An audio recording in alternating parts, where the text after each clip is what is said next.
Rev up your engines!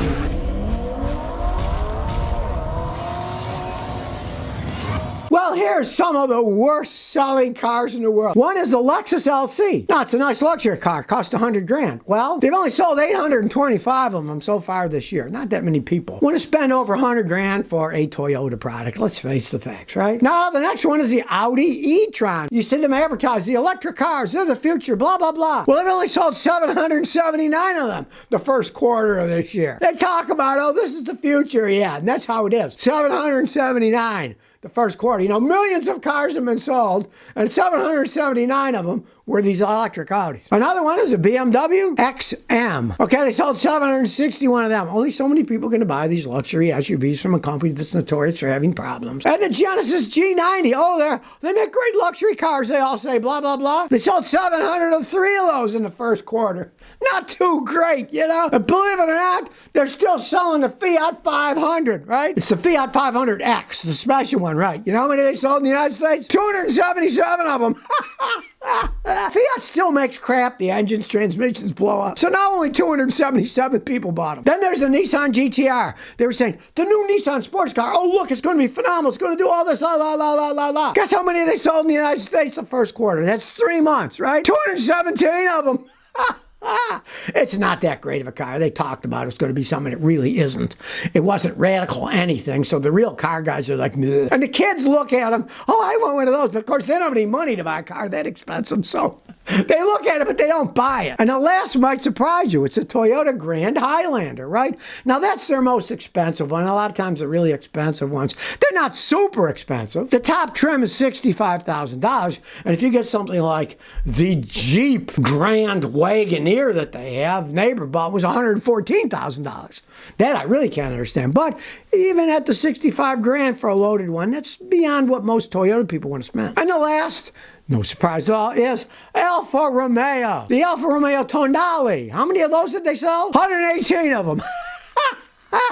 Why they bother making them and marketing them in the United States, selling such a small amount? They never give up with Alfa Romeo. They left the country years ago. They came back. Their sales are terrible, you know. I mean, at what they sold this quarter, the dealerships that are there versus how many they sold, it would be like each dealership the first quarter sold 1/3 of one car. You really can't make a business on that strategy, right? So here's some unpopular cars. Some of them run perfectly fine. Some of them are crapper, but they're all economic failures. Arctic Scott says, I have a dreadful Ford Ranger. It's an 03 Ford Ranger with 72,000 miles. It won't idle. It dies at a low idle from moving slow. Spark plugs were replaced. Oxygen sensor replaced. Throttle body's been cleaned. Idle air control valves been replaced. MAP sensor been replaced. Fuel filter been replaced.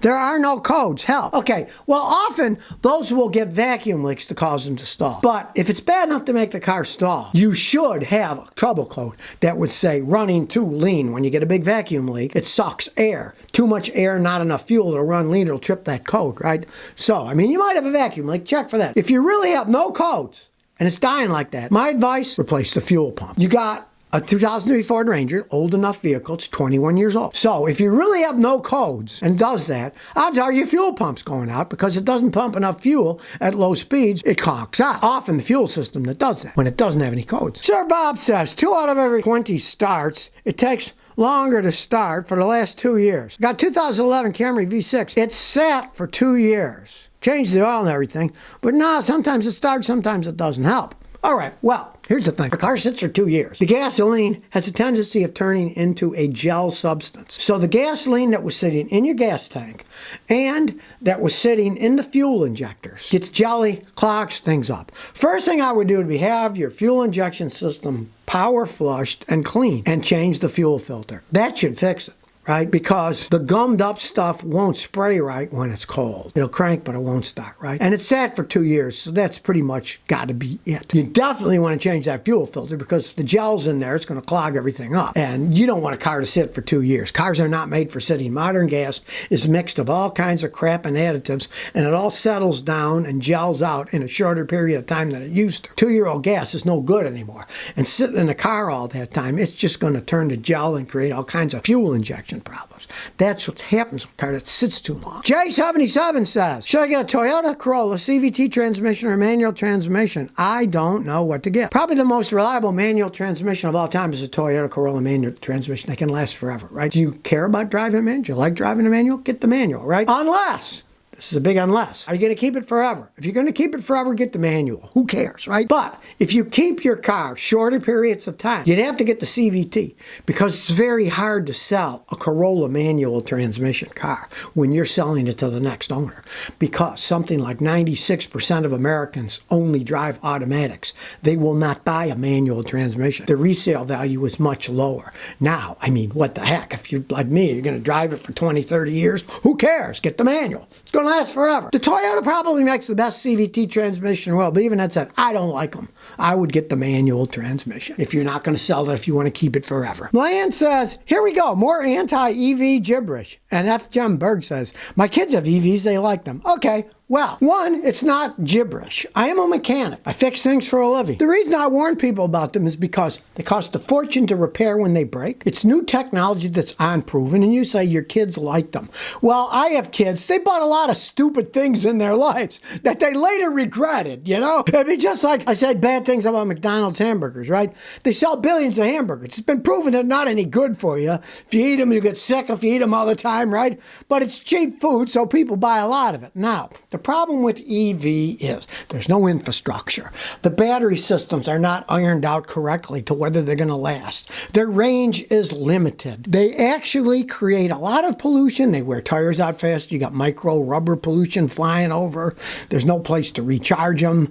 Try driving shore to shore. You'll see what I'm talking about, right? You're going to find the reality. If millions of people buy these things, there's going to be one cluster mess, right? I'm just telling you from my experience. I got the equipment. I work on them. I understand these things, and they cost a fortune to repair when they break down. And especially if you live up north where they use salt in the winter, the batteries are all under the car. The salt gets inside there and eventually destroys them. So when they get to be older up north, you thought it was bad living up north that your body got rusted and your car doesn't look good because it has rust holes in it. Well, when the electrical system gets rusted and you find it's going to cost you 10, 15, 20 grand to fix it, you wish you hadn't bought an electric car. FMJ Burke says, I got a 2007 Toyota FJ Cruiser, 173,000 miles, has the original water pump and thermo. Would you recommend placing them before they fail? Well, go ahead. You got all that mileage. What the heck? Thermostat's cheap. Replace the water pump. It's not like it's a hard job. The water pump just runs off the drive belt, right? It's not like it's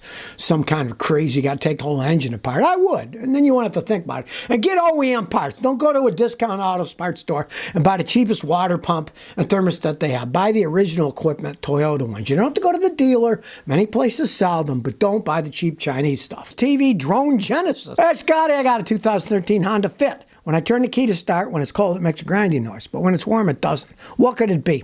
Okay, just replace the starter. The starter's where the gears go out and they start to grind. Now, let's say you put a new starter on and it still does it. Well, if I were you, I'd live with it then, because that would mean your flywheel is starting to wear. The flywheel bolts to the back of the engine. Then the transmission bolts over the whole thing. And if the flywheel's going out, you got to pull the transmission or the engine out of the car to take it apart to replace the flywheel. That is a very expensive endeavor. But normally it's just needing a new starter, so put a starter on. Next question says, Scotty, I asked about Audi Q5 last time. Some people told me the diesel engine is reliable. Please, I love the Audi Q5. The diesel engines are decent diesel engines, but they are Audis. The parts cost a small fortune, and even the maintenance on that Audi diesel is relatively expensive. Now, I got a customer here on the East Coast. He loves it for one main reason. He got it dirt cheap. He got it with 30,000 miles on it for 20 grand, and originally it was 3-4 times that, right? And he's got a high school friend who's a mechanic at an Audi dealer who works on the car on the weekend for him as a friend,